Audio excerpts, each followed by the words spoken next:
I think today, as always, I believe in looking forward. And the president, in his Democracy Day address, has set out the markers as to where we were coming from. And he has set up beacons as to the direction we should take to make our country great, to strengthen democracy, and to defend democracy at all times.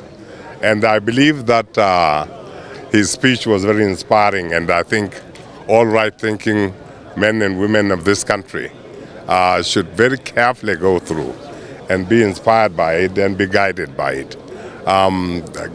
It's a great day. I don't know when is enough enough.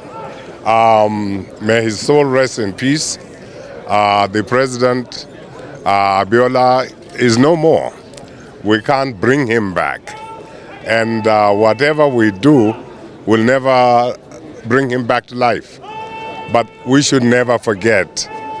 We should be inspired by his courage. We should be inspired by his steadfast commitment. And we should be inspired by his willingness to sacrifice his life, which he has, and for which I think the country will forever be grateful. Of a struggle, right, that make sure that we can have an enduring democracy. And we've had one now that's ongoing for like 24 years. And we're thankful that indeed there is no alternative to democracy. And we just need to continue to nurture it, continue to build on it. Whatever our differences are, let's all clean it up, because there is no better means of people representation than have, representative of people in position of governance, which reflects the yearnings and the aspirations of his people. So it just reflects everything about us, and it's been demonstrated here today. Our culture, our diversity, which should always be our unity. And it's also a time for everybody in position of leadership to know that we have to do everything to continue to respect the rule of law, ensuring that it's fairness, it's equity, and the things that will continue to unite us as a people.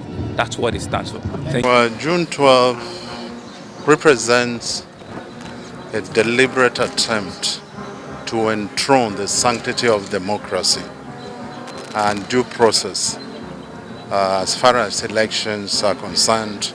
It also borders on fundamental human rights, the right of people to vote freely and choose their own leaders.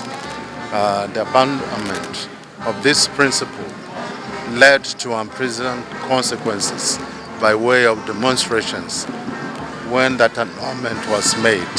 That was long ago, but we give glory to God that today we are celebrating this very important landmark in the history of our country. Remember, it was in 2019 that President Muhammadu Buhari declared June 12th a work-free day. And by that tradition, the present government is continuing to walk in the steps of the last administration. And the President and Commander-in-Chief, Senator Bola Ahmed Tinubu, is regarded as one of the most critical persons in the struggle for the attainment of that mandate.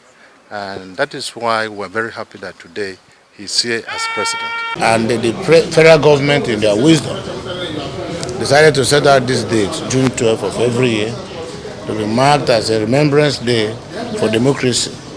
And the activities of that 1993 election that graduated into the democratic election of 1999 till date without interruption. So military rule is now no longer fashionable, and it has never been witnessed in Nigeria. I will never be witnessed again in Nigeria. So democracy has come to stay, and political practitioners like us are excited that we are now also looking like part of the world, where democracy, which is government of the people, for the people and by the people. So today we are celebrating our people, celebrating the opportunity given to us by God to be able to elect our own leaders by ourselves. And we are very happy with it. So I'm happy that all over the country, today is being celebrated in memorial of those who lost their lives and as a way of recognizing symbol of democracy for Nigeria. It's a milestone for the country. It means that we are making progress as far as freedom is concerned. And you know, it's also a period for sober reflections. When you look at the events that happened 30 years ago, we let MKO Abiola, may his soul rest in peace. And then we are celebrating this day in order to commemorate that event. It's very humbling in a way. And then for us to be alive to see this happening and almost 7 times of change of pattern in democracy shows clearly that Nigeria is moving forward in freedom.